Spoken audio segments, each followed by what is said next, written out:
Assalamualaikum warahmatullahi wabarakatuh. Balik lagi di Kreatif Channel.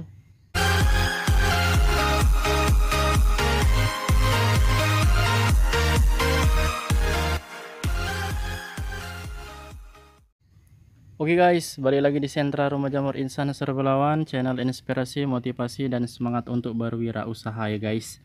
Balik lagi di Kumbung Insan yang berantakan ini. Semoga selalu memberikan informasi dan manfaat buat kita semua. Selamat datang kembali. Insan ucapkan buat subscriber baru, selamat bergabung. Buat orang-orang yang kesasar ke channel ini, selamat datang. Semoga kalian mendapatkan inspirasi, mendapatkan semangat, mendapatkan motivasi tentang menjalankan usaha ya guys ya. Baik itu usaha budidaya jamur tiram ataupun usaha yang lain, pada dasarnya prinsipnya dalam dunia usaha itu sama. Yang penting itu konsisten, kerja keras, dan matematikanya ya harus bagus ya guys ya, manajemen keuangannya, supaya saat usaha itu naik, kalian bisa menabung, menyimpan, tidak poya-poya, tidak boros. Kemudian saat usahanya itu turun ataupun mengalami penurunan, kalian itu masih punya cadangan dana untuk terus bertahan, terus memiliki modal cadangan, nggak harus pinjem bank, nggak harus utang sana sini, nggak harus menggadai rumah, surat tanah, kendaraan, nah segala macam ya guys. Menurut Isan itu guys. Nah, karena kalau dunia usaha udah menjalin hubungan dengan riba, terutama pinjaman-pinjaman yang berbunga itu kan pada dasarnya riba ya guys. Jadi usahakan jauhi yang seperti itu. Gunakan modal sekecil mungkin untuk menjalani usaha, untuk mendapatkan hasil yang kecil, tapi memiliki matematika yang bagus. Mudah-mudahan ya nggak akan menyesal, kemudian harinya pasti akan ada perubahan, ada kemajuan. Nah, balik lagi ngobrol-ngobrol santai kita di video kali ini. Semoga ada manfaatnya. Jadi di sini Insan cuman mau seperti biasa pembahasan tentang usaha budidaya jamur tiram, tapi ada sedikit sharingan yang mau Insan sampaikan kepada kalian. Beberapa hari yang lalu itu ada yang katanya subscriber Insan, mereka itu chat ya guys ya, bertanya kemudian pertanyaannya apa, itu masalah perawatan biasa sih guys. Cuman yang jadikan masalah itu bukan pertanyaannya, tapi caranya bertanya dan caranya merespon jawaban itu yang menurut Insan kurang baik ya guys ya. Terlebih kalau kalian bertanya itu utamakan adab.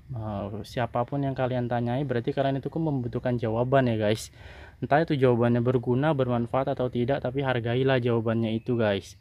Nah, jadi seperti ini guys, dia bertanya masalah perawatan lah, kemudian Insan jawab yang Insan tahu.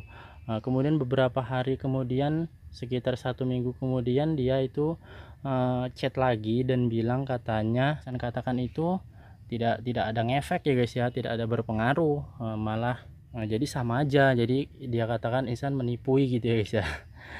Dan menurut Insan itu kurang bagus lah ya guys ya. Kalau misalkan Insan menipu itu untungnya apa sama Insan, seperti itu guys. Sedangkan kalau Insan berkata jujur, itu berkata baik, Insan dapat amal pahala, amal jariah, berbagi ilmu yang bermanfaat. Tapi kalau Insan berbohong itu ya hanya mendapatkan dosa.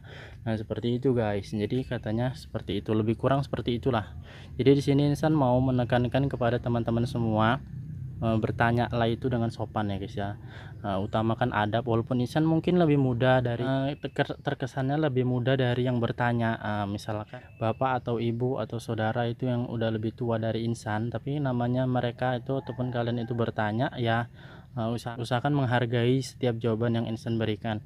Karena banyak faktor yang membuat apa yang Insan ucapkan itu tidak ngefek di kalian terapkan ya guys ya, saat kalian terapkan di usaha kalian. Seperti banyak faktor, kalau misalkan perawatan itu dari segi bibit, kemudian dari segi lingkungan, dari segi nutrisi, dari segi bahan baku, nah semua itu mungkin ada perbedaan. Jadi nggak mungkin semua 100% yang Insan bilang itu bisa berpengaruh di usaha kalian. Tapi ya nggak ada salahnya kalau dicoba. Tapi kalau nggak berpengaruh ya itu bukan kesalahan Insan ya guys ya, karena yang Insan lakukan di sini itu sama dengan apa yang Insan berikan kepada kalian. Nah, seperti itu guys. Jadi ya Insan cuman meminta dihargai sedikit apa yang Insan katakan, supaya teman-teman itu mendapatkan ilmunya, bisa diterapkan dalam usaha kalian guys.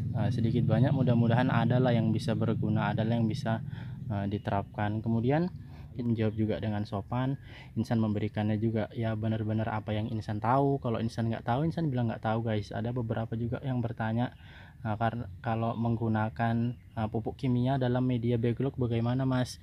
Karena insan belum pernah menggunakannya, campuran urea dan NPK di dalam media serbuknya, makanya insan bilang insan nggak tahu karena seberapa. Kalau mau dicoba aja mas, eksperimenkan. Nah seperti itu guys. Jadi insan bener-bener kalau insan tahu itu insan bilang yang insan tahu. Kalau insan nggak tahu ataupun insan belum pernah coba ataupun insan belum pernah praktekin, nah jadi ya insan bilang belum pernah gitu aja guys. Jadi nggak ada yang dibuat-buat, nggak ada yang dikarang-karang. Nah seperti itu. Semoga teman-teman itu bisa paham ya guys ya. Kita masuk ke pembahasan yang selanjutnya. Mungkin ada pertanyaan juga yang masuk ke dalam kolom, yang masuk ke dalam WA Insan. Nah, jadi dia itu bertanya masalah angin ya guys ya. Tempat yang berangin itu apakah berpengaruh untuk jamur tiram? Nah jadi kalau masalah angin itu sebenarnya masalah apa ya guys ya, suhu dalam ruangan. Nah, jadi kalau misalkan suhu dalam ruangan itu lembab, udah gitu terkena angin lagi itu bisa semakin dingin. Tapi kalau suhu dalam ruangan itu panas ataupun pengap, kalau terkena angin ya itu ya semakin semakin kering dia guys suhunya. Nah, seperti itu guys. Jadi kalau misalkan daerah kalian itu suhunya panas, usahakan itu sirkulasi udaranya itu agak sedikit tertutup aja guys. Sedikit aja. Jangan terlalu terbuka kali karena kalau misalkan panas itu terkena angin semakin kering dia bukan semakin bagus. Nah, cuman intensitas penyiramannya aja dalam ruangan itu ditambah. Nah, seperti itu guys. Kemudian kalau suhu di tempat kalian itu dingin, baru kalian bisa buat banyak ventilasi udara. Karena biasanya kalau dingin itu tidak terkena angin, kelembapannya bisa semakin tinggi. Jadi harus sering dikena angin kan, penyiraman dikurangi. Nah, seperti itu guys. Jadi kalau menurut insan versi jawabannya insan seperti ini ya guys. Kalau misalkan bisa kalian terima ya alhamdulillah, silahkan dipraktekkan dulu. Buat masnya juga udah insan jawab, cuman ini untuk melengkapi video yang kali ini aja. Jadi jawabannya seperti itu. Kalau misalkan kumbung kalian itu panas, coba ditutup sedikit, sirkulasi udaranya sedikit aja. Karena apa?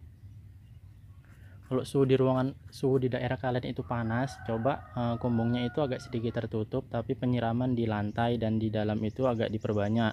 Kemudian kalau kalau daerah kalian itu dingin, nah baru bisa dibanyain sirkulasi udara. Bisa menggunakan dinding yang paranet, itu mungkin lebih efektif untuk di suhu dingin ya guys, tidak di suhu panas. Kalau suhu panas akan semakin panas dia di dalam, terkena angin lagi paranetnya. Nah seperti itu guys. Nah, kalau itu dari versinya insan, mudah-mudahan bisa berguna, bisa kalian terapkan, bisa kalian gunakan.